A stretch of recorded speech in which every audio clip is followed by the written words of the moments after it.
Ciao a tutti, benvenuti a Ombre Sonore. Per il video di oggi sono partito da una semplice domanda. Mi sono chiesto, se oggi una persona volesse cominciare ad ascoltare il post-punk, quali sarebbero gli artisti migliori da cui cominciare?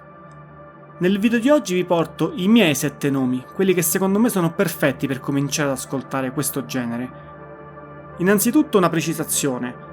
Ho incluso nel post-punk solamente quegli artisti che sono più riconducibili a questo genere, quindi eliminando tutti quelli che sono propriamente gothic, new wave o altri generi.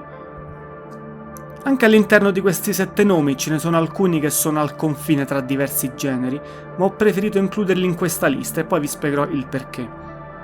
Per fare la lista ho usato i seguenti criteri. Ho scelto 3 nomi tra quelli dei padri fondatori, ossia tutti quegli artisti che tra la fine degli anni 70 e l'inizio degli anni 80 hanno plasmato il genere. Ho scelto poi un artista precursore, che anche se non è propriamente post-punk, in qualche modo ha influenzato questo genere. Ci sono poi 2 nomi facenti parte della rinascita del post-punk degli anni 2000, e infine un nome un po' più recente.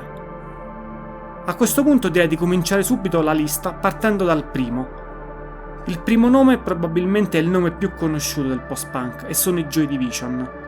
I Joy Division credo non abbiano bisogno di presentazioni, sono la band probabilmente più famosa e riconoscibile di questo genere. Sono di Manchester, sono nati nel 1976, si sono conosciuti durante un concerto dei Sex Pistols.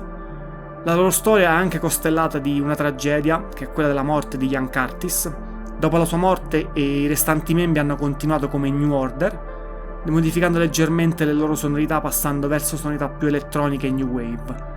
Hanno fatto solamente 2 album completi, Unknown Pleasure e Closer, entrambi sono fondamentali e entrambi sono da ascoltare. Quindi i Joy Division sono il primo nome, è un nome assolutamente fondamentale per chiunque ami il post-punk, ma in generale il rock e la musica. La seconda band dei padri fondatori sono i Wire.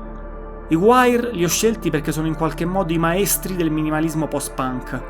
Anche loro sono nati nel 1976 come i Joy Division, ma a Londra. E la loro caratteristica principale, secondo me, è che hanno ridotto il punk alla sua essenza, creando brani di una concisione estrema ma di un impatto devastante.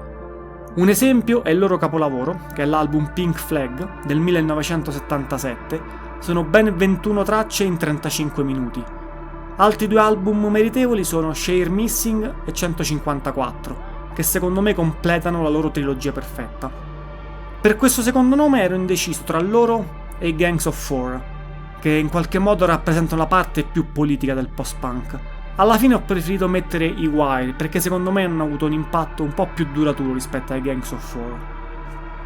Il terzo nome dei padri fondatori che ho scelto è un esempio di quello che vi dicevo all'inizio, ossia di una band che viaggia al confine tra diversi generi. Loro secondo me rappresentano in qualche modo l'essenza perfetta fra il post-punk e il gothic, e sono i Bauhaus. Loro si sono formati nel 1978 e come vi dicevo hanno portato un aspetto un po' più gotico teatrale all'interno del post-punk. I loro album secondo me migliori sono In the Flat Field del 1980 e Mask del 1981. La loro canzone più famosa è Bela Lugosi is Dead del 1979, un inno gotico di circa 9 minuti. Come vi dicevo li ho scelti perché in qualche modo sono secondo me il ponte perfetto tra post-punk e gothic, hanno influenzato poi innumerevoli band dopo di loro. Al loro posto avrei potuto scegliere i Cure, i Sister of Mercy, i Siouxsie and the Banshees, ma ho preferito scegliere i Bauhaus. Per quanto riguarda il quarto nome, quello dell'artista precursore, qui ho avuto le difficoltà maggiori, infatti qui vorrei sentire il vostro parere, vorrei capire voi chi avreste scelto come band precursore. Per quanto mi riguarda, dopo tanti pensieri ero indeciso tra Television, Roxy Music, i The Stooges, alla fine ho scelto i Velvet Underground. Chiaramente i Velvet non sono una band post-punk, sono arrivati molto prima, ma secondo me senza i Velvet anche nemmeno il post-punk sarebbe esistito. I loro album fondamentali sono chiaramente The Velvet Underground e Nico del 1967 e White Light, White Hat del 1968. Ho messo i Velvet perché? Perché secondo me sono stati precursori in molte cose di quelle che sono emerse durante il post-punk. Per esempio la sperimentazione, l'uso del noise, l'estetica urbana underground, Inoltre anche il modo in cui Lou Reed cantava secondo me ha influenzato molti artisti post-punk. Infatti lui cantava come se parlasse, usava feedback e drone prima di tutti. In qualche modo secondo me qualsiasi band rock, incluse quelle post-punk, deve qualcosa ai Velvet Underground. Quindi per questo li ho voluti mettere come artisti precursori. Ma non è stata una scelta facile, infatti qui vorrei sentire voi. Siete d'accordo con me? Avreste messo qualcun altro? Fatemelo sapere nei commenti perché sono molto curioso. A questo punto facciamo un salto di qualche anno e arriviamo alla prima band della rinascita degli anni 2000. Sul primo nome ho avuto zero dubbi, ho scelto gli Interpol. Gli Interpol sono una band di New York, nata nel 1997, ma sono esplosi nel 2002 con il loro album di debutto, un capolavoro assoluto, Turn On the Bright Lights. Perché ho scelto gli Interpol? Gli Interpol secondo me rappresentano la rinascita perfetta del post-punk degli anni 2000. Hanno preso l'eredità di tutte quelle band che hanno fatto grande il genere negli anni 80 e l'hanno filtrata attraverso una sensibilità moderna, creando qualcosa che è sì nostalgico, ma non è nostalgico perché in qualche modo evolve il genere. La voce di Paul Banks è inconfondibile e le loro canzoni secondo me sono bellissime. Su di loro ho anche fatto una retrospettiva, ve la lascio in descrizione se vi va di vederla. Per quanto riguarda il secondo nome della rinascita, ho voluto scegliere un nome che rappresentasse un po' la parte più emotiva del post-punk. Sono stato indeciso perché avevo in mente gli Arcade Fire, avevo in mente i White Lies, avevo in mente i The National, tutte band che adoro, ma alla fine ho scelto gli Editors. Gli Editors sono inglesi, sono nati nel 2002 e come vi dicevo li ho scelti perché hanno portato un approccio più emotivo ed antemico al post-punk. Il loro album di debutto è molto bello, The Back Room del 2005, ma in generale tutti i loro album sono meritevoli.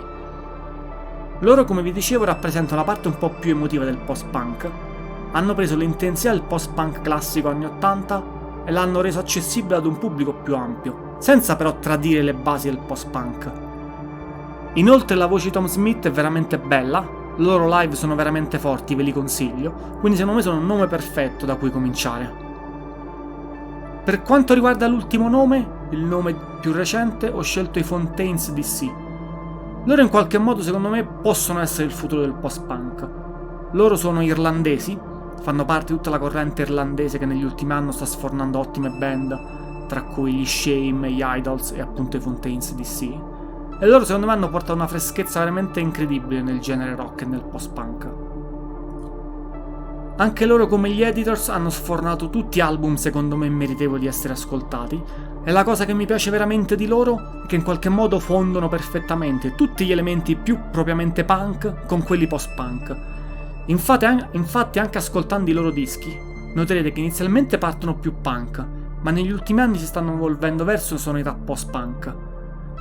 Quindi loro secondo me tra gli artisti recenti sono il nome migliore da cui partire. Siamo quindi arrivati alla fine della lista.